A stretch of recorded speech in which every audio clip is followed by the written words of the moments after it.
And hello and welcome to Dead Air and Lag Spikes, episode 7. Today on our cast we have our co-host, Text, say hi, Good morning. and a special guest, Compass. Hello. I don't think it's morning, but I guess you could be listening in the morning. For somebody listening, it's morning, This is true. and they appreciate me talking to them directly. So today on today's podcast we are going to be talking about card games and different designs of card games themselves. Especially because I am super excited about Artifact coming out, the Dota 2 card game from Valve, helmed by Richard Garfield. Yes. Is that true? Is he helming it, or is he just like part of it? He is, from my understanding, he was the principal designer. He's been Ooh. working on this for a little while because he was frustrated with digital card games. And so he worked on a thing, and then he's like, oh, Dota works, and then he hit up Valve. That's my understanding. He hit up Valve, it wasn't Valve hitting up them? Yeah. Okay, Ah. interesting. That is interesting. Yeah, so, but this isn't Richard Garfield's first experience outside of Magic. Well, that's probably his first and most famous card game. There's a little thing called Magic the Gathering, you might have heard of it. But he left them quite a while ago and has been trying to pursue his own things because, trading card games. They Wait, this kinda guy's a suck. mathematician. Sorry, I just went into his Wikipedia page, and apparently he's a mathematician who studied combinatorics. Good shit, Mr. Garfield. But yeah, I mean, by the way, before we really get started, Compass, do you want to tell everybody about you have some expertise here, right? In the world I of mean, I card guess you games? could say it's not as much as some other people I know, but I ran a trading card game store for 5 years. Okay. Primary game was Magic, but we played at some point basically every popular trading card game from the past 5 years or so. Yu-Gi-Oh, Pokemon, Force of Will, Vanguard. I even tried to do Hearthstone for a little bit, but turns out people don't want to leave their house. Yeah, fireside gatherings haven't really been popular. Yeah, it's unfortunate too. And I've personally played all of those games as well. When it comes to Magic, I've been playing Magic for probably like 10 years at least. Played competitively for about 5 years. The best I ever did was top 12. I was 12th place. The first year TCG player brought back um, state championships for Magic in Arizona. So that It's was all the best I ever sounding did. But This is all sounding fairly expert level, so good to have you on the show. thanks. Yo, this guy Richard Garfield is kind of my hero from what I'm reading right now. He's an impressive man. It's too bad most of his games suck. His PhD thesis also sounds boring as hell. Like, I can appreciate that he's a mathematician, but come on, man. The distribution of binomial coefficients modulo p. You kidding me right now? You sound like such But a uh, hipster. but apparently, I just hate number theory. Uh, but apparently, he was like designing this game while he was doing his PhD. That's impressive. Ended up being the first trading card game, as we know it, the first modern trading card game, and the most popular. So that's cool. hmm People are not happy with it right now. I haven't followed it for probably about a year, but Wait, with what? with Magic just in general, Really? yeah, the choices that Wizards of the Coast is making and design decisions and stuff. I don't know a whole lot about it because I haven't been paying attention at all, but I guess people are really pissed right now. Okay, so you're jumping ahead of me though, because I don't even know what Wizards of the Coast is. Do you know Dungeons and Dragons? I mean, I know what D&D is. Um, It's the publisher.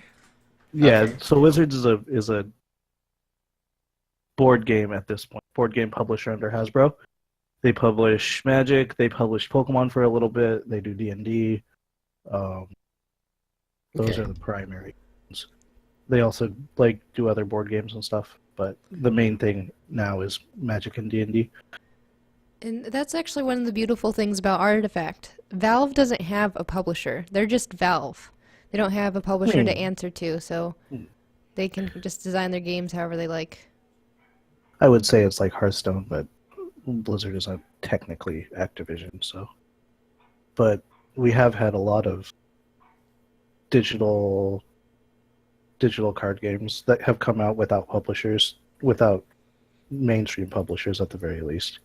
Still though, But then you have D&D and Magic sounds pretty like Monopoly tier, kind of. It's up there. Yeah.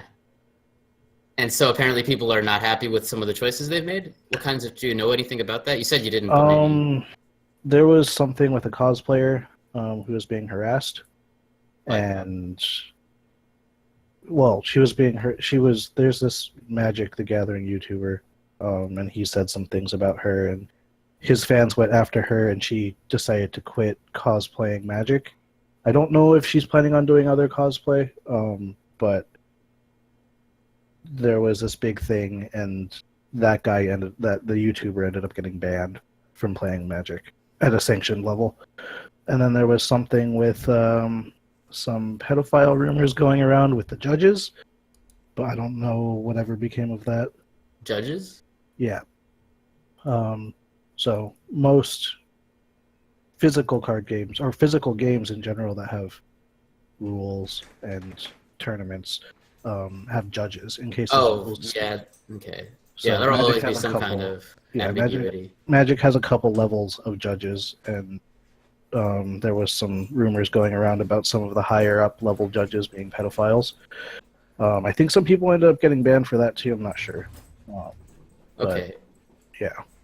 What I was curious about, though, I thought you were going to talk about like balancing issues or something like that. I think, from my understanding, people. I mean, when I tried to play again back a little while ago, and I had some I've been having these types of issues with Magic for a long time. So Magic has essentially 3 different card types.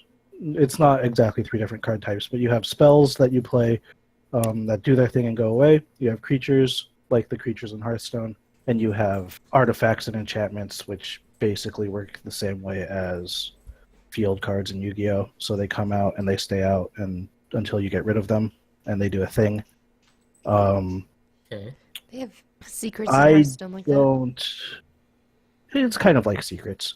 I don't like playing a lot of creatures when it comes to Magic. Like, creatures are fine, but a lot of the design decisions and a lot of the game mechanics that Magic has done recently have pretty much been based entirely around creatures. So even in strategies and archetypes that you wouldn't necessarily run creatures, the cards that are designed for those archetypes require that you have creatures. And I'm not a big fan of that. I think that it's limiting design, and things could be a lot more interesting if they stay away from that.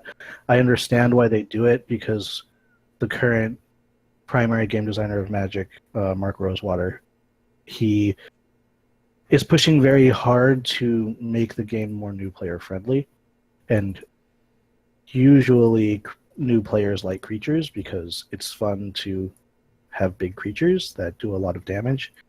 And so I understand, but I don't like it.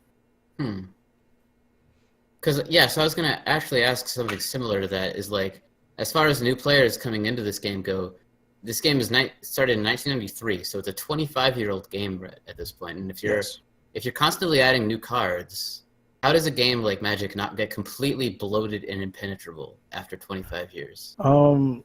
There's Standard 2 things. rotation. Yeah, Magic has a standard rotation like Hearthstone. What does It that mean? rotates now. Well, it basically means that you use only the newest sets to play in the primary tournament format that is ideally the most popular, because that's how Wizards is going to make money, is by selling cards. There are other formats, so Magic has Modern and Legacy. Legacy is like Wild and Hearthstone, where you can use nearly every card except for things that are banned.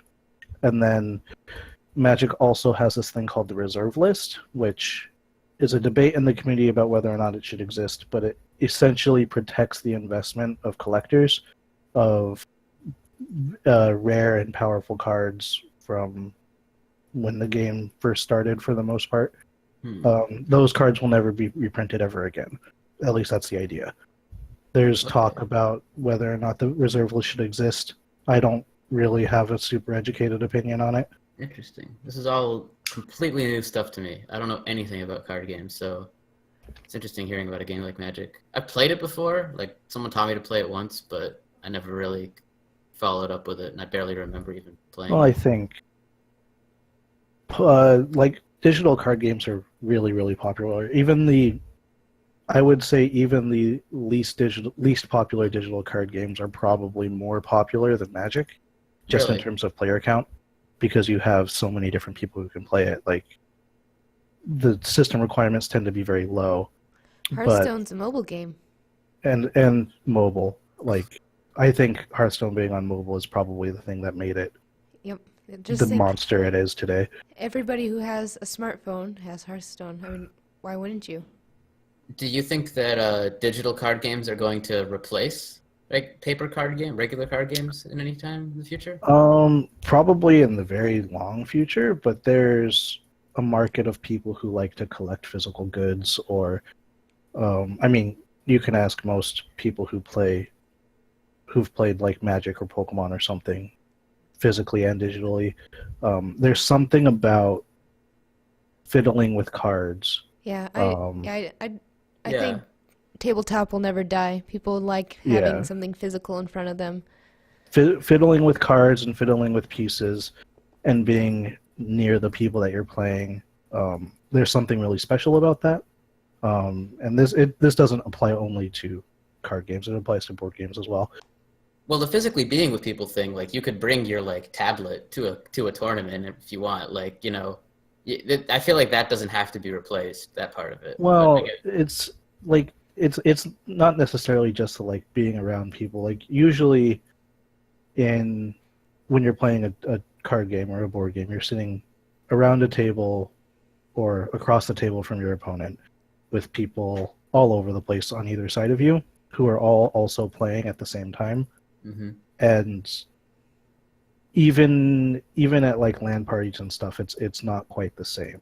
Like, you have screens in between you and the person on the other side of the table from you, or things like that. Sometimes I you're think- all still talking through your headsets anyways, Yeah. Yeah, I know that. because you want to listen to your own music and such. So, no, there's definitely Um, something about just like playing a tabletop, a physical game. And although card games are incredibly popular, I don't think board games, tabletop is going anywhere ever. Yeah, I mean, board games are having a resurgence right now. I've I noticed think. that. I've noticed Um, that. there's a lot more complex board games than Monopoly or Sorry or things like that. It's becoming quite a big hobby. I don't even think of Monopoly as being the same kind of thing as what we're talking about. Oh, I it's guess it is, definite. It's definitely. I mean, Monopoly if it is- has the goal of orienting people around a table and gathering people around a table, it's the same thing. But Okay, as far as like fair enough. most people, Monopoly is a different story. Yeah, Monopoly Monopoly can is be like the one relatively exception complex, but because it's like an art piece on capitalism. Not to mention, Yeah. it also just makes everyone want to fucking kill each other. Exactly, Yeah. that's well, the I guess well, that is the brilliant I've point to it all, played isn't it? I've played other games like that too. yeah, that that's are, true. in my opinion, that's significantly better than Monopoly. But as far as games like Sorry or Candyland go, they're basically just random number generators. Yeah, you don't play Um, Candyland. Candyland plays you. Yeah. But I mean, I Those don't are think for like it's, those are Candyland's more about teaching children their colors than an actual game. I mean, yeah, it's still technically a game. You have a goal, and you do that goal. Somebody wins. I guess if we're defining a game like that, there's a lot of things that probably aren't considered games, but it's technically a board game, and it's a pretty popular board game. Everyone knows Candyland. Yeah, that's true. Who hasn't played Candyland? Shit. Yeah. Okay, yeah. When I asked that question, like, do you think digital card games are going to replace regular card games? And you mentioned, there's something about having like cards, like physical cards. Yeah. I kind of was thinking that to myself as I asked that question because I've always kind of wondered, like, why. And I understand like the idea of like having a card video game, like a video game that is like a card game. I get that. I get that that's kind of a cool idea in terms of like gameplay. But for a video game, I've always wondered like why even have cards? Like why have it be like you can have the rules of a card game, but not have like virtual cards. That's always seemed kind of like lazy to me. Yeah, Like, hey, you I just felt the have- same way. I think virtual cards are much more approachable compared because when you look at a card game that's a digital card game, it looks like a card game, and you're like, oh, that's a card game. I have these preconceived notions, like I'm going to go in, I'm going to have my hand, I'm going to play cards from my hand. But when you see something, even if it plays exactly the same way but doesn't use cards, it looks more like a strategy game. And there's a lot of people who are turned off by strategy games, especially like if it's not entirely obvious what's going on. That's a good point. There's something to be said about like the visual readability of a digital card game. It's very easy to tell what's going on, Yeah. especially with if everything is going to end up looking like Hearthstone, which Magic is trying something that looks like Hearthstone. Magic is trying to look like Hearthstone right now. Is that? Yeah, they have a client. It's called Magic: The Gathering Online. Really original, I know. That is right now the primary way to play Magic Online. You can enter cash tournaments, stuff like that, and you can trade cards just like you can with physical cards. They are releasing. It's currently in semi-open alpha because it's not very difficult to get in. NDA released today, so we're allowed to talk about it. MTG Arena is a new project coming out of Wizards that's basically Magic, except it looks like Hearthstone. I think that they're obviously trying to capitalize on that crowd, the millions of people who have gotten into digital card games who wouldn't have necessarily gotten into Magic the Gathering otherwise, and possibly trying to fix some problems with Magic the Gathering Online. It's not great. It's kind of buggy. It looks really bad. And it's not necessarily their first time trying to digitize Magic in a more friendly format, but from what I've played, it's quite good. What I wonder about Hearthstone and the player base that Hearthstone has attracted is, are these people really an excited enough player base that they could even be swayed into a new thing after Hearthstone? Or are they just kind of like, because Hearthstone always strikes me as like, not really its own thing. Most of my friends that play Hearthstone are like, yeah, it's that thing I play while I wait to find a game in Dota. Or it's that thing I do on the toilet, or that thing I do before bed. Like, it's not like an excited hobby kind of thing. Like, Sarah was excited about it for a while, and she might still be, but like, that's what I normally am hearing. So I'm wondering, like, is that really like a market that is conceivable to steal in any way? Well, when it comes to the business side, it absolutely is. Hearthstone makes bonkers amount of money for Activision Blizzard. From a player-based side, it's interesting because I know that there's been a lot of games who have tried to take the Hearthstone market. Some ones off the top of my head. Shadowverse is an anime Hearthstone clone, essentially, which is pretty popular on Steam. If we go to the What's Being Played, I know it was it's on the first page of the What's Being Played on Steam. So it's above... That's pretty big. It's above Eve, it's above Neverwinter, it's above Terra. I've actually never looked at this list. Let me check this out. And so it's a pretty popular one. And then there's also Eternal CCG, which kind of tried to do the Magic thing. Which is on the third page of the free-to-play list on Steam. Both games are pretty good, in my opinion. I've played both of them because why not? It's free, you may as well try.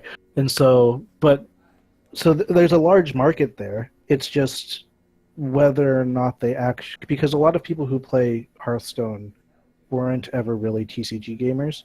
They were regular video gamers who play the new thing that Blizzard made because it's Blizzard. Yeah, exactly. Because everyone was streaming it. But I think a lot of people, ended up falling in love with the genre because it's a trading card game, and trading card games are great. And so No I bias think a there. lot of people fell in love with that. But I also know that there's a lot of people who have problems with Hearthstone right now, primarily how expensive it is to get into. It's actually not a trading card game because you can't trade your You cards. can't trade. Yeah. I mean, you can technically dusting is. I've always considered dusting to be like when you trade your cards to the store. It's basically the same thing, except everything has a fixed value rather than a changing market value, based on the demand for certain cards. So I've always considered dusting to like kind of be their way to have the quote unquote trading, even though you're not trading with other people. It's kind of it's a similar mechanic. It tries to get the trading off in a non-player interaction way. In a way that serves the business. Yeah, there's no excuse for not Oh, being able absolutely. to just like trade your cards. That's one thing that I know for a fact that what is it called? What's this new Dota game? Artifact. Artifact is going to have. That's something Artifact is going to have over Hearthstone that I think gives it a legit chance. Is You can trade being your able to cards. trade your cards in the marketplace, just in Yeah. the Steam marketplace. It's a bold move, and it's going to make them a lot of money. Yeah. It's going to probably make them more money than CS:GO losses if the game takes off. Game and take my Which- money. Which it's Valve, so I mean, the fact that Right. I'm hyped about it and I don't even like card games is kind of saying something. It's good. Like the fact that it's Dota is going to attract over a group of people that like would not have played any card games otherwise, including me. There's So- been speculation that Artifact's gonna kill Dota, because That's fucking stupid. it's the Dota card That's- game, so it takes all the team, oh my team shit out of it, and it's just you versus another person. I think that's incredibly like I think reductive. that's wrong. Yeah, that's absurd. I think that you play Dota for a completely different reason than you're gonna play any card game. Even Artifact doesn't matter. Why Dota do you is play as- Dota? I play Dota for the real-time aspect of it. The fact that it's a strategy game that requires you to not only like coordinate with people, but like have like Twitch reaction, have reads. It has a lot of esportsy stuff and just like sportsy stuff in general that card games don't have. So then, why do you play Dota over, say, StarCraft? Because of the team aspect. Oh, And because I'm not good the at team it, aspect. and because like when it's strategy in terms of coordination, but I guess I'm kind of getting at is like there's a mechanical getting good at it, there's a team based getting good at it, there's a strategy getting good at it, but like I think card games emphasize a very specific one of those three things that I said. Strategy. Strategy. It's pure strategy. Yeah, I would Not feel to mention, there's a trading card aspect. There's a deck building aspect. There's no advanced preparation in Dota, right? Like, Yeah, well, bans and picks, but that's not nearly yeah. as complex as building a deck, I think. yeah, well, and you should have like some idea of what you're gonna build on your hero. yeah, but that's even like ideally that should be completely can- reactive to the enemy team, Yeah, right? you can change that while you're playing. Whereas So there's a fluid in a dynamic trading to it. card game, you cannot change your deck except Mhm. for Maybe Save. Yu-Gi-Oh! usually 15 cards. Side decks. That's true. So Compass, what are you hoping for with this Artifact game? Like, is there anything specific that you hope they do, or excited that you think they're gonna do that's different, or? I'm not. So in my background, I'm not a MOBA player. I don't really enjoy MOBAs at all for various reasons that I'm not entirely sure matter. It's just a personal preference thing.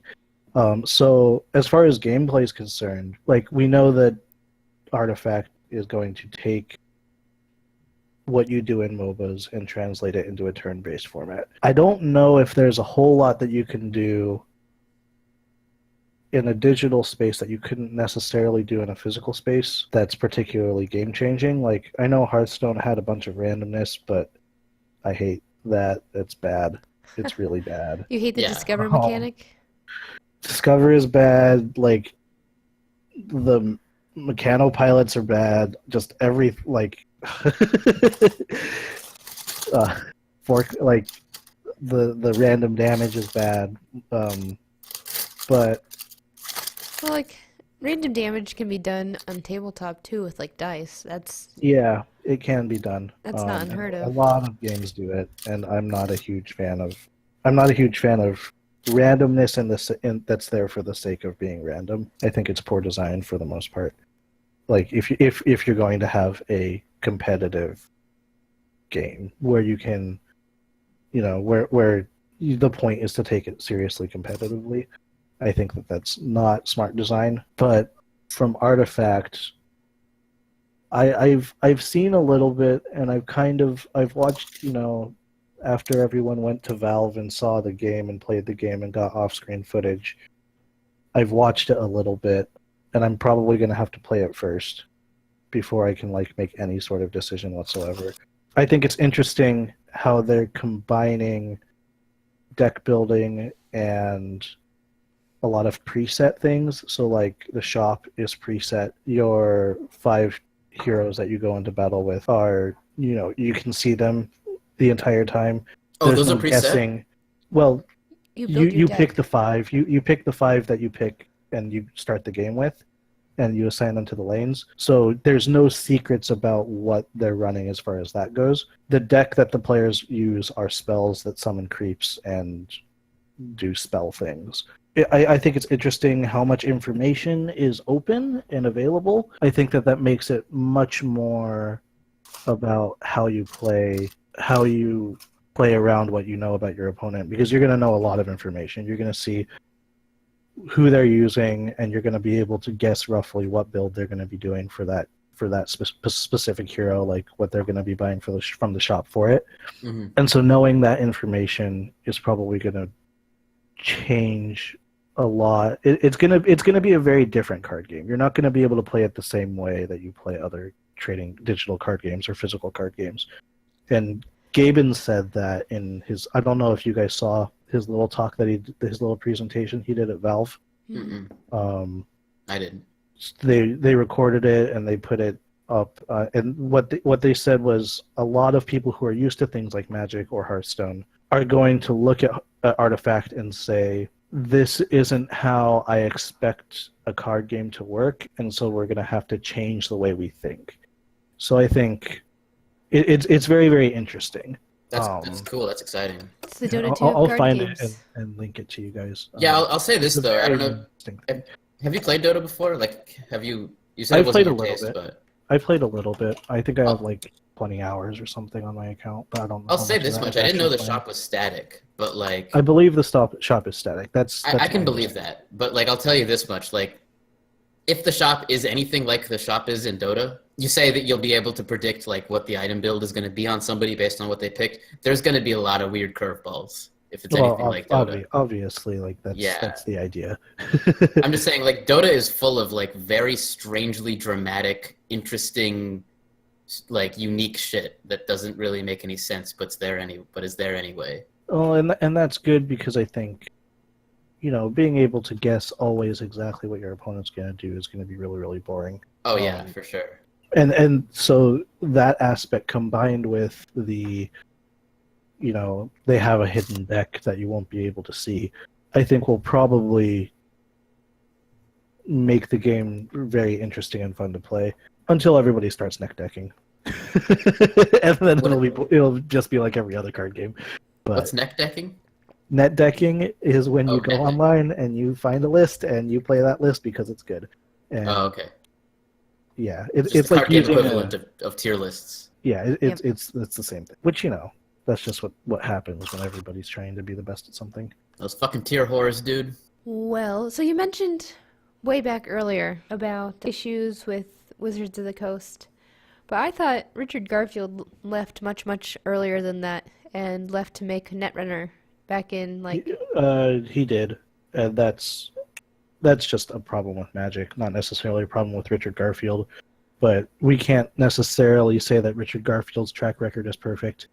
I see. The games design list on Wikipedia, I haven't played most of them. I'm on his Wikipedia page right now. I've heard things about. So his second game was called Robo Rally, and it was actually the first game he pitched to Wizards. and they didn't like it, and so they didn't pick it up until after he did Magic. I've heard that it's not great. Netrunner has a cult following, but I personally think that the game is too complex to take off and be very, very, very successful. And then the other game on the list that I've played, I played Soulforge. Soulforge was pretty fun until they broke the game and made really bad decisions.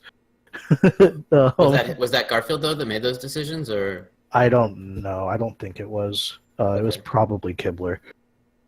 because so far, from what I'm hearing, the track record is pretty good. Like you say, Netrunner wasn't successful because it was too complicated, but that doesn't necessarily mean it's a bad. That doesn't necessarily mean it's a bad game, but Yeah. from a Business getting a large standpoint. audience point, it's So not far, great. And then King of Tokyo is very random. It's a dice game, but it's fun. It's a good game, but Have you played King of New York? I haven't played King of New York. I only played King of Tokyo. So I feel like King of New York, he just like fixed it.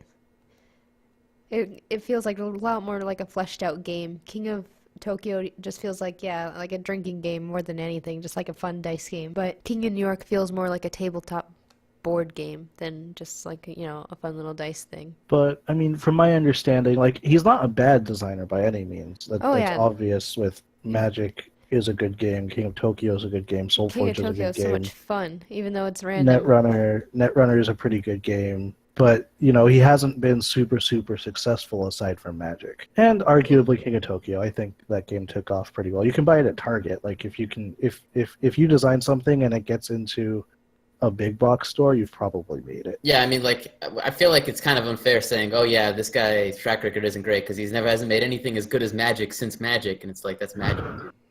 I mean, he's probably tried, and from my understanding, he's been working on Artifact. I think Artifact started out as a paper project.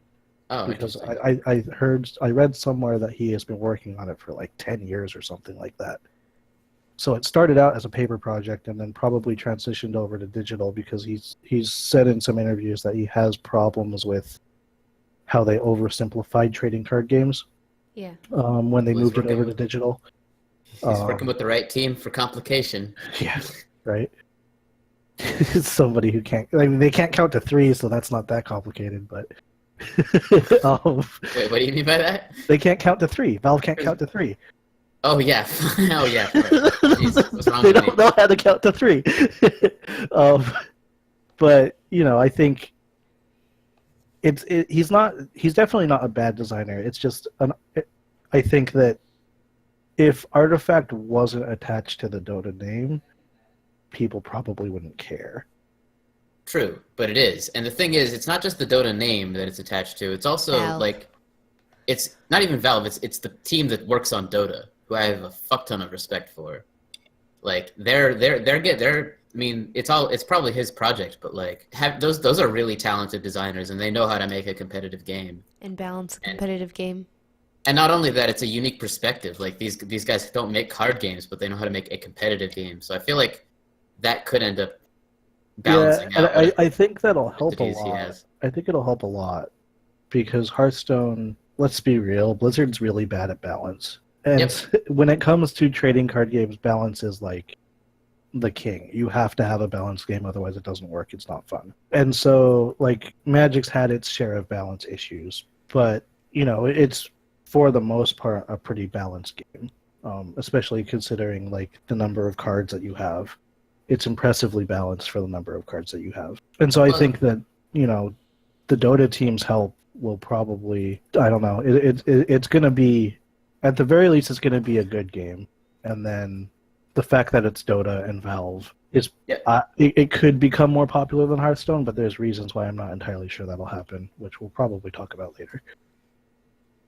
Yeah, I mean, Dota as a game in terms of balance is one of the most impressive things around.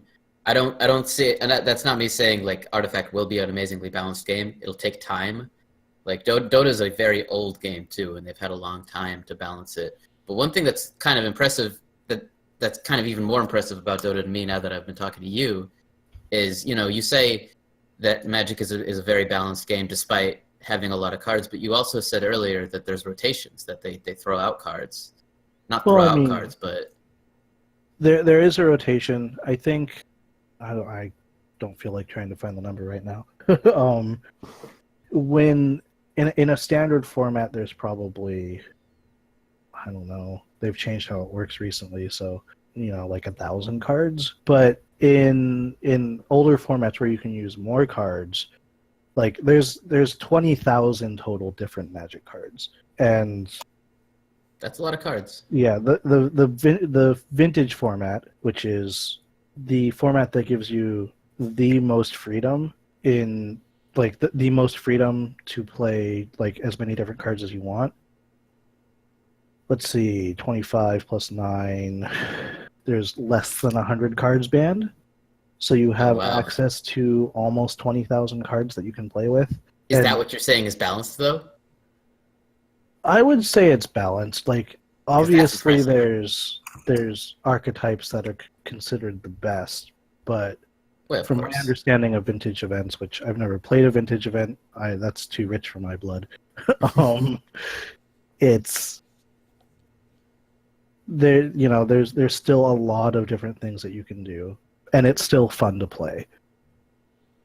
Okay, that's cool then. That's pretty cool. Yeah, so there's a lot that goes there's a lot of balancing, and even though vintage uses the cards from the very beginning of Magic till now, every once in a while a card will slip through from a new card will slip through into the vintage format, and when you're able to make cards that work well with those powerful old cards, I think that that shows a sign of good balance, because you have And consistency, right? yeah, and it's Like, not, and those cards don't necessarily work in standard formats either, necessarily, or nearly as well as they do in a vintage format, or we call them eternal formats, card formats that build up rather than rotate. Being able to have a new card come out and make a mark on an eternal format is very, very impressive, especially when that card doesn't break the standard rotation formats. right. Yeah, that is cool. And we Yeah, do know yeah. that Artifact is going to use a rotation format. Oh, I okay. believe Gabe Newell said that in his little talk.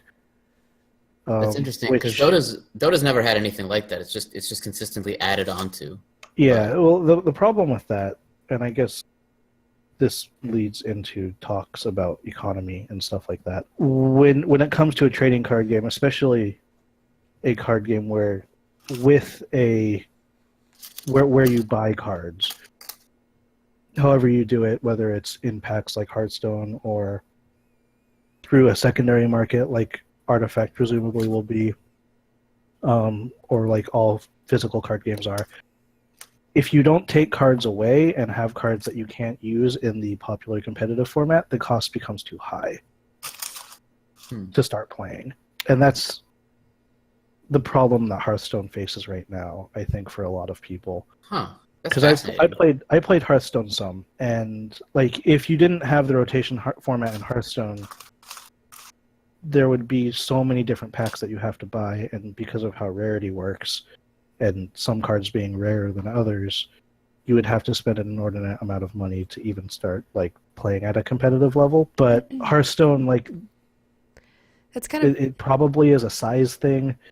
Like I've gotten, like even at rank 21, I've played like 10 games against a meta deck in a row. wow. And that's not even the cutoff for like, that's not anywhere near where people are playing quote unquote competitively. That's nowhere near legend.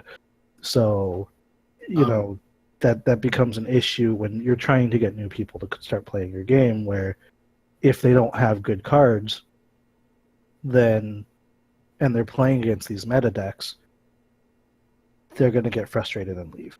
I'm a little confused. You said that Blizzard was facing this problem, but you also said I'm under the impression now that the rotations are to avoid this problem, right? Well, yeah, and they avoid it to an extent because you only have so many sets in Hearthstone that you can use, so But many different cards. but it's But really it just would a be symptom of worse. the rarity problem. Yeah, it would be worse If it was only wild all the time. if it was only wild all the time. Like I can't imagine a new player getting into Wild at this point. I don't know what the format looks like, but I would imagine that there's some older cards that the number of cards that you have to pull to even be able to like dust for a couple of legendaries to play Wild. I don't think. Say I had unlimited patience. How much money would I need to get into Wild right now? Would you guess? I have no idea. I don't know what the format looks like. It'd probably be a couple $100 at the very least. Yep. At Okay. least. Which I mean, isn't it's still- unheard of when it comes to playing competitive in a trading card game. Definitely not unheard of. Like, Yeah, that's a not couple insurmountable. A couple $100 is nothing. It's honestly like still way better than League of Legends even. But when we're talking about a game that's supposed to be free to play, that's Yeah. not a good thing. No. That's Sure. that's not what people want to see. I think Artifact is going to try and change that though. But Yeah, how do Artifact's not going to be free to play. So So do you think Artifact will look more like a trading card game or a living card game? it's going to be a trading card game. We know that it's. I think. Well, so it's not going to be free to play. You're going to pay in, and you're going to get certain cards to start with. Kind of like how Hearthstone has its basic class cards that you get, but there's going to be more of them. So, when it first comes out, I think we're going to see a lot of people are going to be like, "Oh, this is how you budget play Artifact. This is a budget deck for Artifact that does well." So, at the start, we're going to see it's going to look like a living card game, but I think that's going to change. What is a living card game? A living card game is technically a genre of board game where you buy a set of cards, and those are the cards that you play with. It has basically play sets of everything that you're going to ever need to play the game. So you never have to buy booster packs. You never have to buy singles. You will buy expansion sets, but those expansion sets will have all of the cards from the expansion set in them. So you spend like $40 to buy the set to play with two people, and that's going to have all the cards that you would ever need to build your own decks with. And then when the expansion set comes out, usually $15 in the paper space, $15 gets you everything from that expansion set. So you only like to start playing, Netrunner with the first set, with the base set and the first expansion set, it's going to cost you like $60. But those are going to be all of the cards. So if you're going to spend $60, your friend's going to spend $60, and you're going to get exactly the same cards. Interesting. Okay.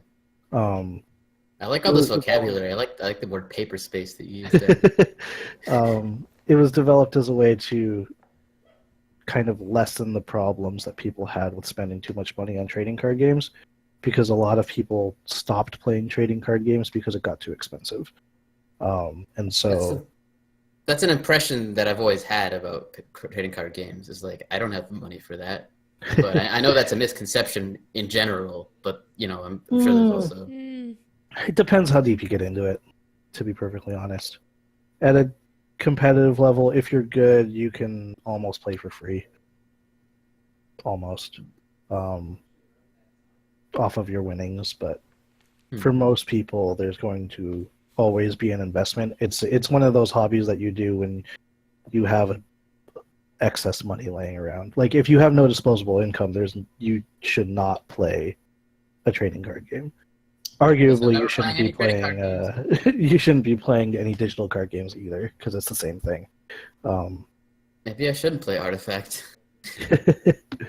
I have $1 in my bank account right now. Oh God. Yeah, it's kind of bad. Well, I think that being on the marketplace, like, you could fund Artifact with Steam trading cards. I could just sell them my Dota skins. Yeah, exactly. Or your Dota skins. That's what Dad's gonna do. It's gonna be very interesting for the economy, I think. Assuming that we're gonna be able to do that. I think we're gonna be able to. But it'll be interesting to see what happens. You're gonna see a lot of cards moving. It's gonna probably blow up the whole Steam marketplace even more than it already has. Especially if it goes straight into your Steam balance. What do you mean by blow up? Well, they're going to be making so much more money off of it. Like, people are going to be not only trading cards and selling cards to each other, they're going to be selling skins for cards and Steam trading cards for cards, and TF2 skins for cards, and PUBG skins and boxes and keys and all that stuff. Right. It's going to be a massive market. CS:GO skins. Yeah, it's going to be so big. And then if it adds into your regular Steam balance, you can sell out of Artifact and like buy things during the Steam sale. Oh my god. Oh my god. People are already like funding massive Steam collections through like PUBG and CS:GO, and it's just going to get even bigger. Huh. Do you remember Ryan Shell? My friend Ryan? Yeah, I do. Yeah, he was like farming like TF2 hats like for a while. Like it took him so long and he didn't make much money off of it, but he did buy like a couple of games. But it didn't seem like a worthwhile endeavor at all. I used seemed I used an idling program to get trading cards out of all of my Steam games, and I made $200. Wow. See, My that's- Steam library is also worth $3,500 because I have a problem, but you know, I wonder how much mine is worth. How do you check that? steamdb.info. I have to see this. Okay, hold on. Today, so wait, so you said yours was worth what? Lowest prices, which is like with sales and stuff, 2,357. Oh wow, that's my highest. That's my red number. Or mine's the red number is 2,500. Humble bundles are pretty good. Oh, I don't buy humble bundles. Honestly, I find mine pretty impressive then, now that I'm thinking about it, because I only buy games that I want to play. I don't buy like bundles because I don't like having games in my library that I don't want to look at. Yeah, that would make sense. I have basically 700 games. Like I'm the kind of person that has a game. If there's a game that they don't want, I hide it. I actually hide it from my library.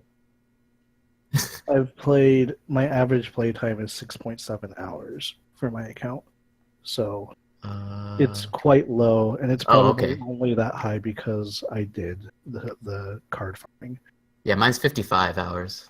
Yeah, I have many games that I haven't actually touched on my Steam. This is Can I look up other people on here?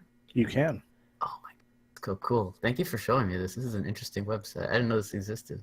It's also useful for, like, you can check the sales, you can check, like, how many players are currently playing a game. Mhm. So, I don't know, let's do Shadowverse, because we talked about that earlier. Shadowverse CCG has 3,000 players right now, 6,000 24-hour peak, 24,000 all-time peak.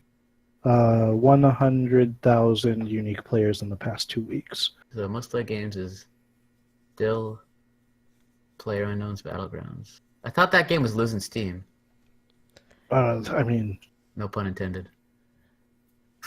losing steam when your PUBG isn't. Yeah. Like, you're still doing well. It's like saying WoW is losing subscribers. Well, isn't that becoming a problem at this point? Just a little bit? It has to be. Come on, they've been losing subscribers for so many years. There's still, like, anything over 1 million players is still considered successful in an MMO. Not in a free-to-play MMO, but in, like, a subscriber MMO, over 1 million players is still a good thing. PUBG has like fallen a bit because of Fortnite. And I think it's not necessarily that PUBG's fallen, just Fortnite is so much more popular now. Fortnite is huge, but it's also on more systems. It's also don't see free it. to play. It's not on here. I don't see it on this list anywhere. What, Fortnite? Yeah. Fortnite isn't available through Steam. Oh, okay. Shows how much I'm paying attention to life right now. I don't know. I need new hard drives. I don't have any space left for anything. I mean, the last count that I found very easily is immediately after WoW Legion came out. 10,000, over 10,000 players. WoW is still, like, definitely way bigger than anything. Nothing will surpass WoW for still a very long time. So it's like, you know, you get to the point where you're so big that if you start falling, it doesn't really matter. Like, you're still the biggest, and you're still very far ahead of anybody else.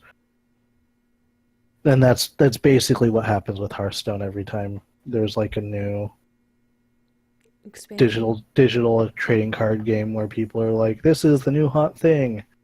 Like Hearthstone drops players, but it's still like way bigger than any of those games could ever hope to be. I see. But Artifact's interesting in that it's not going to be free to play, and that's going to limit the audience. But if it's like $20 to get in, it's still going to be massive. Like PUBG cost $30, and it was able to surpass Dota 2 and By triple. TF2. By a factor of 3. That's insane. And that was actually I was very surprised when I saw that, because free to play is really incredibly popular, not only in the US but internationally. It's a very, very, very large market. I'm happy to see Lethal League is like on this list.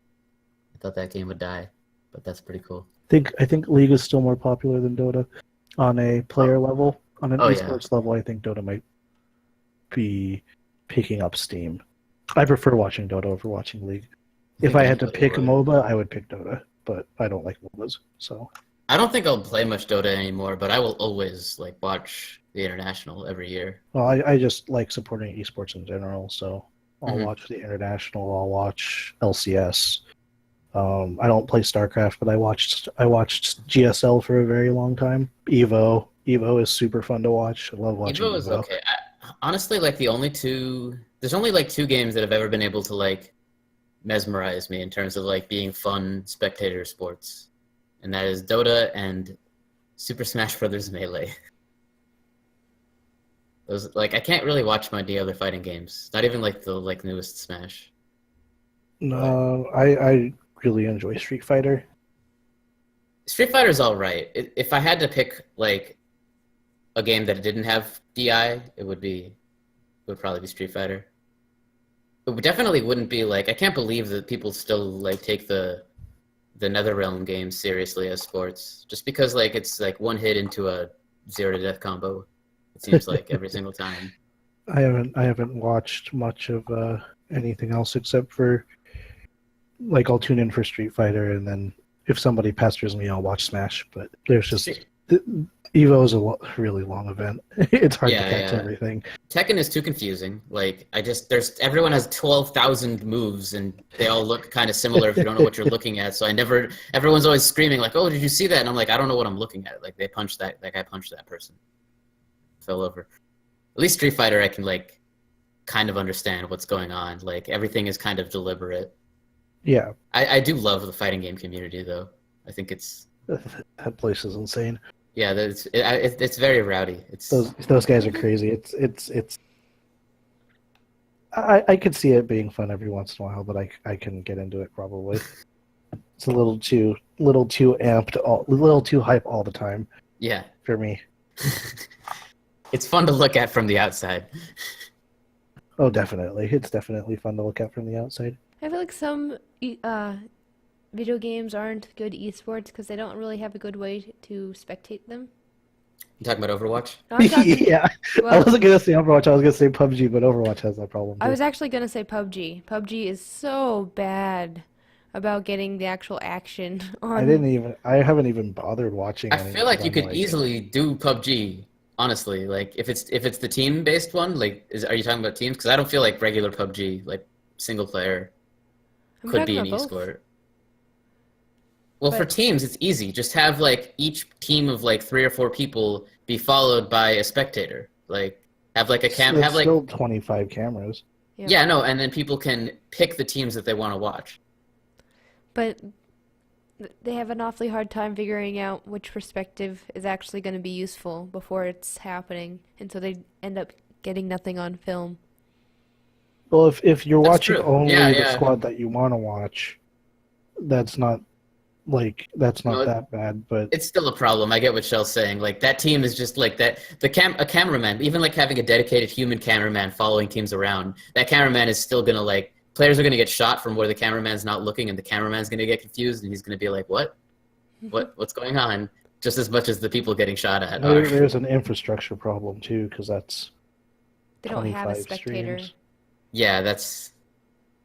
They I only don't have think pub- players' perspective, which is just garbage. I Players. think it was silly to ever think PUBG could have been an esport. Honestly, I mean, we don't watch football from player perspective. That would be dumb. Well, Yeah. adding the map to Overwatch was honestly the best thing they could have done for that game.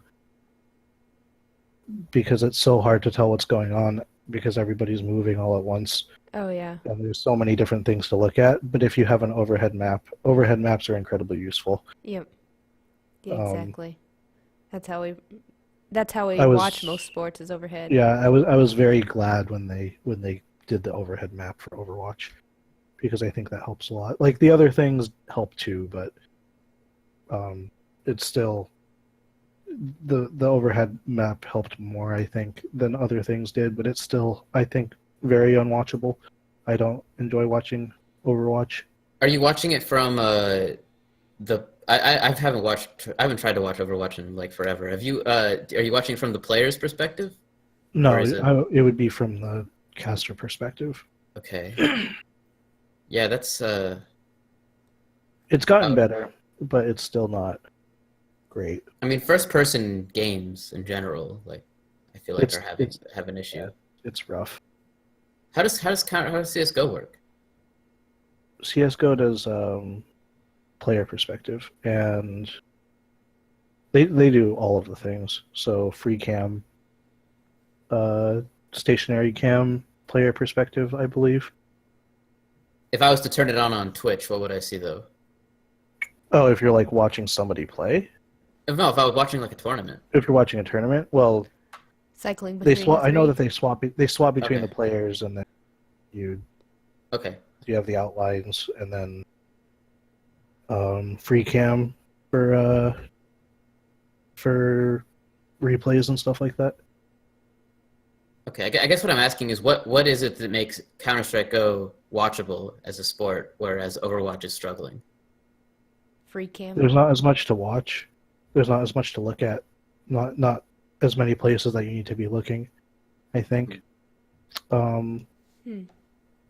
It makes it easier for the casters because there's a single objective and there's ways to flank and stuff like that, but the players like the way that they play makes it a lot easier for casters to follow. I think.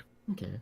I don't know a whole lot about it, so. So we're getting way off topic, but so maybe we should ask: does anybody have any like final thoughts that you want to get out there about card games or Artifact? It's unfortunate. Well, it's both fortunate and unfortunate that Artifact is going to cost money to get into. But I think that it's probably going to be pretty important. It seems like it's going to be a really important game for the digital trading card game thing.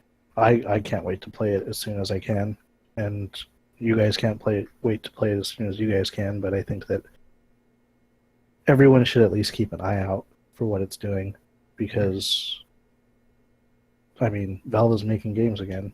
Yeah. That's all there is to say. Valid And I think game. even if the game ends up sucking, I think it's going to shake things up for other card games a little bit. Yeah. I think you kind of count on that a If little it bit. does well, it could help us move away a bit from the free-to-play thing. Yeah, for Yep. sure. Well, so it's free to play, but they really make their money off the rarity system, which is garbage. I mentioned that earlier. And I also wanted to mention that Lord Gaben has said that he wants some of the most powerful cards in the game to be commons. Like right now, there's this idea in card games that like rarity equals power, and you have to get the best cards to make a powerful deck. And he has come out and said that that's not what he wants for this game, and that alone just gets me super excited because I feel like when you implement this rarity system, one, it's just a way to make money, make your money out of this allegedly free-to-play game, and two, it's just kind of like building people's decks for them, you know? Yeah. They kind of If like, there's something that's objectively better than everything else, you got to have it, right? Like, yep. But by making common cards powerful, I hope that we'll have more variety in our deck builds. Or at the very least, it'll make it easier for people to get into That because they too. won't need to chase after rare cards to do well. That too. Praise be Gaben. Well, we have been talking for over 90 minutes, so I think maybe we should just wrap it up. Unless Okay. there's anything you wanted to add. Not about card games, no. Well, did you want to talk about something else this week? I have not watched any anime. I don't even know what Yeah. I've done this week. This week, my flares have been down, and I just feel fucking awesome. It's like something that normies will never understand, what it feels like coming out of a flare. And so, yeah, I've been really on top of the world and really going hard on the console games, because when I'm really flared up, it's like hard for me to hold the controllers. And so, Yeah. yeah, I've been really going hard on the console games. It's been a lot of fun. And that's Nice. actually another reason why I love digital card games, is because shuffling cards all day is like hard for me. Like my hands would be so sore after a tournament for any trading card game that I participated in, just from shuffling all day. Pokemon takes- being the worst Takes a offender. lot of time. Oh God, Pokemon! You want to talk about shuffle the game? It's fun though. It's fun being able to tutor up anything you want at any moment in time. It's fun. I like it. Drawing a bunch of cards. Yep. So That was I'm that was what surprised me the most about Pokemon. with that being said, I'm super excited that digital card games are getting more hype, more everything, and Valve support. If we can break free of the pay to win and rarity problem, Yes, that too. that would be a really good thing, because that makes playing a digital card game very difficult. I don't know. I've been doing nothing but reading manga the past couple days, and have to have read like 600 chapters of just various things, and it's kind of exhausting, but it's a lot of fun. Damn, that's But- hardcore. Like, it's literally the only thing I've been doing. I haven't played any games this past week. I haven't really watched anything this past week. But Yeah. Magic Arena has its reset today, so I'm probably gonna hop on that. And then Monster Hunter is releasing Devil Joe today, so I need to do that. And Vermintide came out, and I still haven't played as much of that as I'd like, so I'll play that. I want to get Yakuza. There's a lot of things, a lot of games, and this year is gonna be just as good as last year. I mean, last year's a pretty tough Last year was act to phenomenal, follow. but this year I think is gonna be just as good. It's gonna be another very expensive, very time-consuming year as far as games go. I don't know, man. Like, I don't know how you can beat last year. You got a new Mario game, a new Sonic game that was actually good, a new Zelda game, a new Persona game, a Nier, which is basically to me a new Final Fantasy game that was just as good as the old stuff. Like, I don't know how you follow that up. What games are coming out this year that like can follow that up? I don't even remember. Smash. I don't know. Smash. I don't think you can rely on that to come out this year. Yeah, it's supposed to I come think out you this summer. can. It is supposed to come Summer? out this summer. Yeah, that's why I'm convinced it's a port. Yeah, that's quick. Yeah, it's Smash 4 plus Inklings. I guarantee it. I still don't. I don't know about that, but That would be disappointing to me. that would be but, very disappointing. Yeah. I could see it, but also they've probably had access to the hardware for quite a while. Yeah, that's true. It just seems so soon. Nintendo's had this. Nintendo seems to like have a new philosophy about like announcing games. They seem to have like they seem to like show off their games like pretty close before they're ready to come out. Like Odyssey, the first big trailer for Odyssey got shown, like, and then they had a release date, and it was like, oh, that's 3 months away or 4 months away or something. It's Okay, fantastic. It's so good. I like that they're doing I that. hate waiting for games. So I mean, Like- maybe that's what they're doing now. Maybe they just start development like years before they actually like show the game off. That'd be cool. I'd be in for that. Well, let's see, what do we have? Monster Hunter came out this year already. Monster Hunter World is fantastic if you haven't played it yet. It's absolutely amazing. I've never played a Monster Hunter game. Can't wait for it to come out on PC. It's so good. Octopath Traveler, Isn't Pokemon Um, supposed to be coming out this year too? allegedly. Oh, a new poke? What? Yeah, new Pokemon for the Yeah. Switch. Yep. I don't When know they about announced that. it in in the direct. They said it'd be coming out before the end of the year. Kingdom Hearts 3 is supposed to come out this year. Red Dead 2, God of War, Eh. Ni no Kuni 2, Far Cry 5. Wait, what? Nino Yakuza Kuni 2? 6. What the Yeah. fuck did you just say? Yeah, Ni no Kuni 2. It actually comes out tomorrow. That's a thing? Yeah, Yeah, I've heard that too. How is I that think a it comes thing? out tomorrow. People in my chat were Um, super stoked about it. Who paid for that? I don't know if I'm gonna play it. I Wait, might it's supposed too, to come out but on PC. That means I don't have to play it on PS4. What?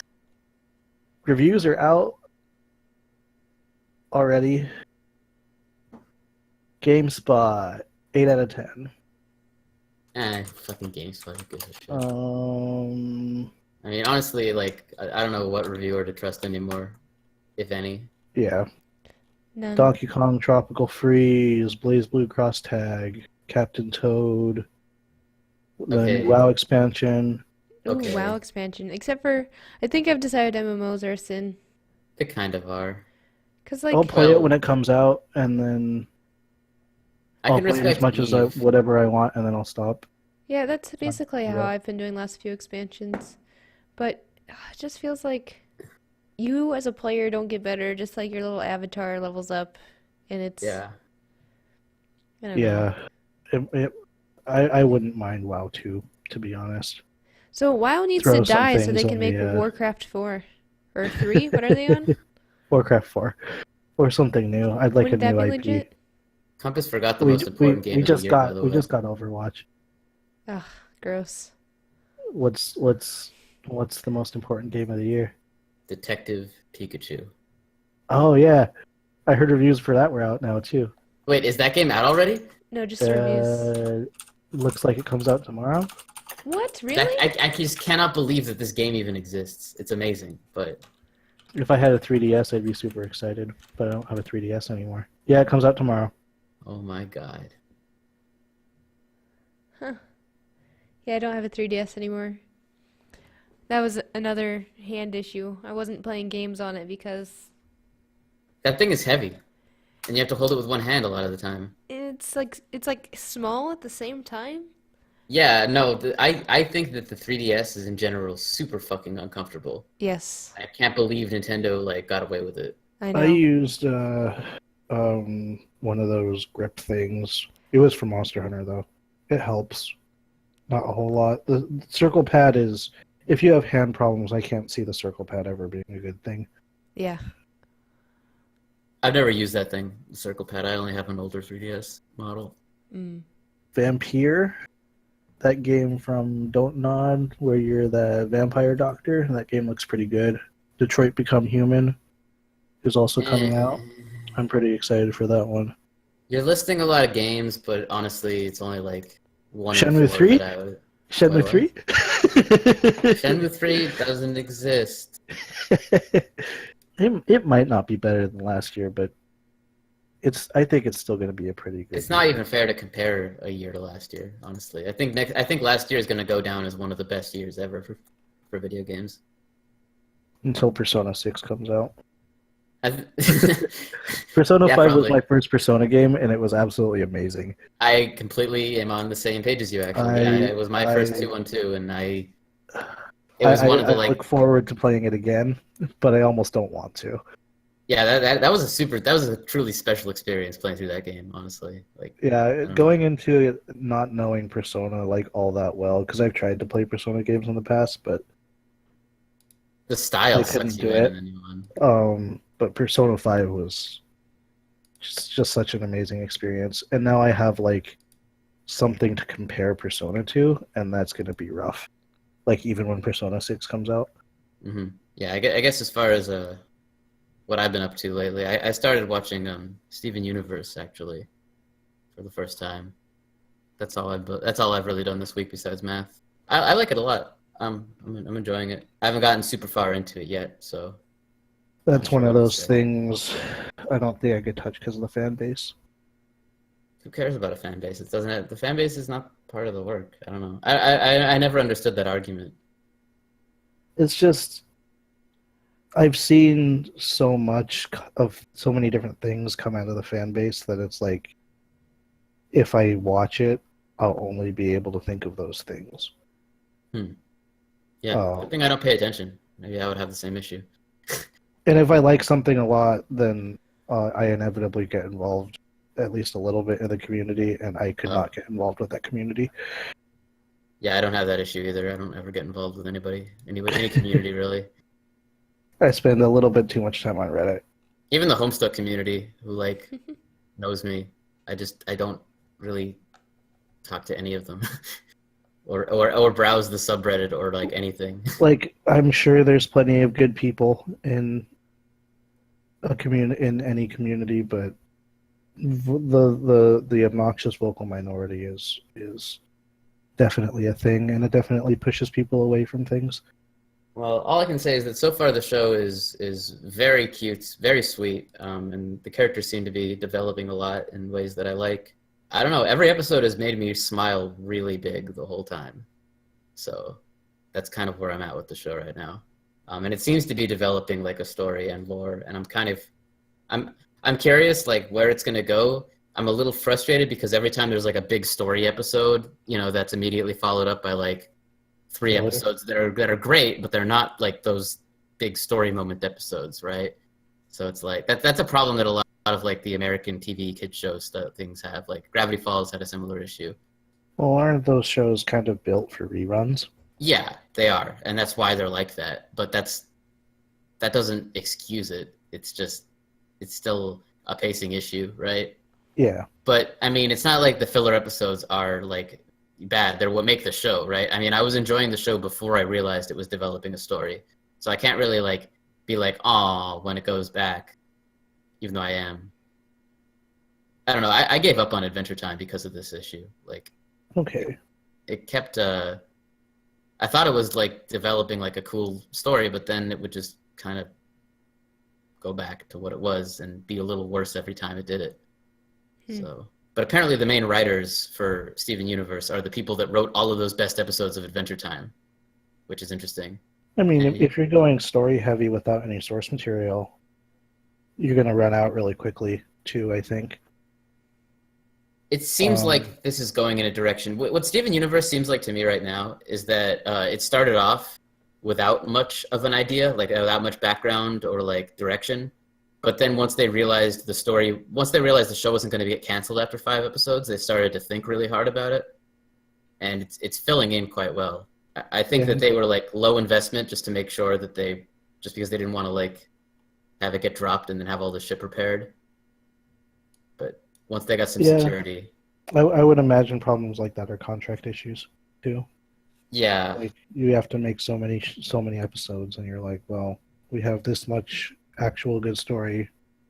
I guess we have to fill out the rest. Mm-hmm. Because it's not necessarily like anime where it's like super fan servicey, the filler episodes.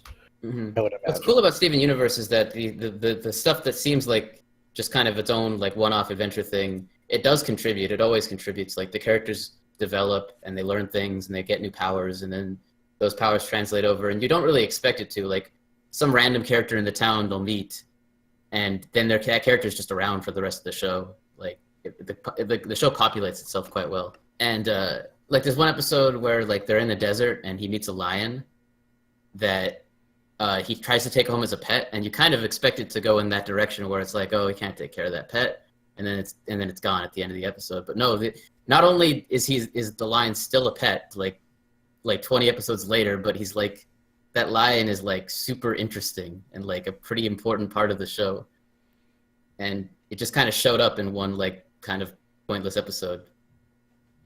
And I like that a lot. It's cool. There's a lot to like about Steven Universe for sure. I don't know about the fan base. I don't know anything about that side of it. I know that it has a lot of like feminist stuff, and I don't really care. Like if you know, you can have a political message in your show. That doesn't change it.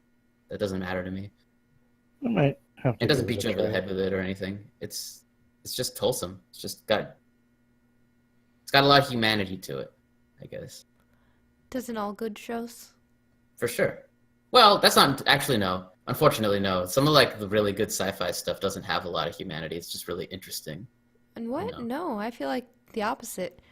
The sci-fi shows us what exactly humanity is, even when everything else seemingly isn't. Hmm. I don't Like, know. Have you ever read any like Isaac Asimov, like Foundation? no. That guy is really good at like making like an interesting like sequence of events, but the characters involved in that sequence of events are like puppets. They're like they don't matter. They're not like interesting in any way. They're just kind of there to move the story. That's what I mean when I say like you can have a good thing but not a lot of humanity, I guess. But you could, I mean, I feel like what you're saying isn't even all sci-fi too. Like, I don't watch a whole lot of American cartoons. Watched a bit of Adventure Time. I've watched all of Futurama. I guess I do watch an okay amount of American cartoons. I've watched all of Futurama like dozens and dozens of Me times. too. I was just gonna say, yeah. one does not simply just watch all of Futurama. How many Yeah. times have you watched Futurama is more like the question. Oh, I mean, it was always Yeah, Futurama's at the special. shop. It was always our background noise. So Yeah. Oh yeah. I'll divide 5 years into Futurama. That's how many times I've seen it. It's amazing how many different people say that they use Futurama as background noise. Like Yep. that specific show. Mhm. There's Well, something it's special like about that. No, it really is. And even though I've that watched and it, South Park. I've watched it and then I've also like had it as background noise. But I've watched it like sit and watched it attentively at least a couple of times all the way through. And I Yeah. still pick up little things in the animation as I'm It's watching it's it. it's absolutely amazing. It's fucking brilliant and Matt Groening's a time traveler. It's good stuff. No, I don't watch a whole lot of American shows either. Yeah, I think, there's just a higher like volume of good anime versus good like Western cartoons because Western Oh. cartoons are still burrowing their way out of like the kids show territory. not slowly. even like anime. I watch a lot of Korean shows too.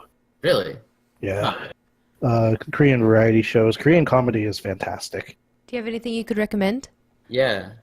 If you like slapstick comedy, well, the most comedy that I've seen out of Korea is slapstick. They're super into slapstick comedy. Gag Concert is available on YouTube. It's a comedy show with like skits and stuff, comedy skit show. And then Running Man is a pretty easy show to get into. They play games and it's kind of hard to explain. It's super fun to watch. And then there's this show, I think the English translation is like Please Take Care of My Refrigerator. It's kind of like a cooking show, cooking competition show, but they use things from a famous person's refrigerator. Like they pack up their refrigerator and take all the stuff to the studio, and then they have to use only that stuff, and that's kind of fun. Hmm. What's really rough about Korean TV, and I think it applies the same to Japanese TV as far as variety goes, at least. A lot of it is about promoting famous people. So if you don't care about the famous person on the show, you might be less interested. That But period of time on The Simpsons where every episode had some random fucking celebrity show up for no reason.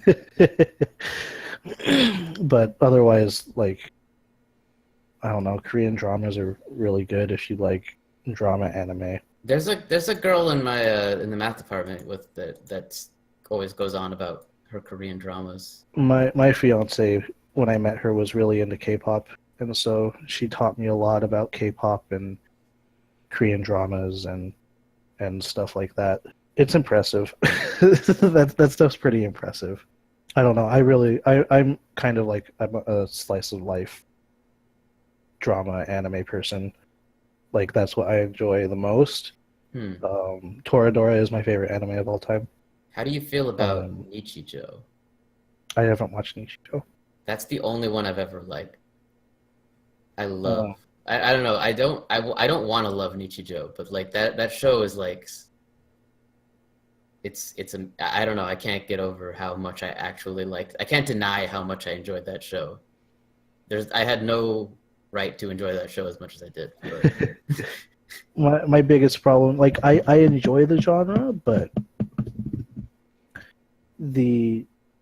I'm kind of picky when it comes to like humor and animation style and stuff like Oh, yeah. and characters. If it doesn't grab me, then I won't watch it, even if it's supposedly something that's good. But that Nichijou was something I never got around to watching. my biggest problem is if I watch anime, I'll watch like seasons and like 4, 5, 6 seasons straight, and then I won't watch anime for like a year. I have a problem like keeping up with currently airing stuff too. Like, Oh, I don't even try. I don't watch anything currently airing. I like wait until it's done. I'll miss one week. If I miss a week, it's over. Like, Yeah, no, I'm completely the same way. I don't if I watch miss a things. week, I drop the show basically because I just like I don't remember the last time I watched anything as it was airing. For me, it was JoJo, and JoJo's the only show that I can do that with because JoJo's so stupid that you can't watch more than one episode at a time anyway. I mean, I guess So technically Game of Thrones, kind of. Because, I like, do it with Game of Thrones. I because, couldn't even do it with Game of Thrones. I fell off at season 2. I made it like 20 episodes in, and then I missed one week, and then I just never caught up. well, for I like, watched the first 2 seasons of Shokugeki no Soma as they were airing, but it's just like I got 16 episodes into that, and then gave up. what when I watch stuff like that, it's with my fiance, and sometimes it's hard for us to organize like and stick to a schedule because she's a school teacher and she has dramatic friends. Makes it hard sometimes. with Game of Thrones, though, we didn't even watch it as it was airing. We just waited until the last episode was about to air, and then like binged the last season, and then watched the season finale with everybody. Because I'm just a binger through and through. I can't Same. stand waiting Yeah. weeks, a week in between It- every episode. Who does that? How do you like get invested at that point? Like, how I just forget what's going on, or I don't forget, but I just stop thinking about it for a week, and I'm just like expected to like jump right back into like the feeling that I was like the mood Left that I was with. in when I was watching it before. Yeah. Like what? Yeah, that's something I completely get. Binging That's the is thing, like cliffhangers. Like, how do these season cliffhangers work? You're supposed to just like feel like suspense for an entire fucking year, Yeah. and then like, it's definitely like with Game of Thrones especially, it's kind of hard. Well, with anything, I guess. Like the end of Shokugeki season 1, like holy shit. was that a cliffhanger? I mean, I don't remember. Like, I don't know. I don't remember if it was like a huge cliffhanger because it's not always guaranteed that a season of that an anime is going to get a second season. Yeah, Um, usually they try to have some closure, which is why I like anime a lot. Actually, that's like one of the main reasons I But- stick to it. You always, especially with something like that, like with most shonen anime, it's like something's going to happen, and so like you're like, I hope it gets another season because I'd like to see where this keeps going because the story obviously is never over. Honestly, though, if they can do that, like shonen anime, you can still have closure between seasons. Like honestly, Mob Psycho 100 was just renewed for season 2. But the way that it ended, I do not need it season 2. Like it ended with enough Okay. closure that it doesn't really ever need to start up again. Um, I can appreciate that. Durarara, I feel like was the same way. I didn't feel Oh, the yeah. need for Durarara season 2. When you say season 2 of Durarara, do you mean like after episode 24 or after episode 12? After 24. Yeah, I agree with you. I agree. I almost kind of wish it didn't continue past episode 24. I tried watching it and I couldn't do it for some reason. I love Durarara. Kind of made me upset because I really liked the first season like a lot. Yeah, Durarara is Everything, fucking for the most fun part, as hell. everything like wrapped up quite nicely, and I was like, yeah, that was good. I Yeah. liked that. And then I heard it was getting season 2, and I was like, okay. It is season 2 is good. If you like you have to rewatch it though because there's so much going on at that point. Yeah. That and even if you do watch it all, it's still honestly all great. It starts to get a little too melodramatic at the very end, which is a little disappointing because the tone had been so good up until then. And that's not to say it's bad at the end. It's just the main character gets a little too edge lord. Honestly, that main character, what's his name? I don't remember his name. You know who I'm talking about, though. Yeah. But he almost has kind of like a Walter White kind of arc, if you can believe that. Okay. And they sell it pretty well until the very end. Maybe I'll pick up some anime. We'll see. Kind of been not playing games because of other things, so I feel like I should start playing games again though. And if I Yeah. go down that anime hole, it's gonna be a week before I get out of it. When are you getting married? May 5th. So don't you have lots of like planning and stuff for that? We have an okay amount still. It's gonna be a pretty humble wedding, so it's not like super crazy or anything like that. There's not as nearly as much planning as, you know, I talked to some of my friends who got married and, you know, heard stories and stuff, but our wedding is going to be quite humble. Yeah. Mostly because of money reasons, but also because we didn't really like want something super crazy. Yeah. Well, I had a kind of a DIY wedding, and that had its own amount of planning with it. But anime is great for that because you can have it on while you're like doing crafts. Can you though? You have to read. Yeah, well, I mean, I think the stuff that we have, it might be doable. The place that we got, the lady provides like the linens and stuff, so that's cool. We are gonna have to do some picking out decorations and probably making some decorations and stuff. Yep. What's a good bonding anime to watch for that? It's probably gonna be me doing it because she gets off at 4:30 and then she goes to bed at 9. Oh. And she likes to relax when she gets home. We do have to go out tomorrow and do some stuff though, wedding and otherwise related. But I'm just glad Amazon Prime exists so we can like I ordered envelopes and all sorts of stuff off Amazon Prime, and we're probably gonna be getting all the decorations and stuff on Amazon Nice. because it's cheaper than Walmart. So getting all that stuff and putting it together shouldn't be too bad. Well, congrats, by the way. Thank you. Any last comments? I don't know. It was fun being on, and I apologize to your audience that I talked a lot and pretty much No, bullshitted you a were- fuck ton of time. No, the it was very interesting having you on. You got a lot of interesting stuff to talk about. Yeah, I that's love the talking point. about game design. Game design is my favorite thing to talk about. Yeah, that's the point of having you on, is to give Yeah, us I your personally- perspective. I personally love to have you on again sometime. So I'd be down. All right, guys. Peace out. Follow, subscribe, do your thing. You do you. give me money on Subscribe. PayPal. If you're into that. Peace. Bye.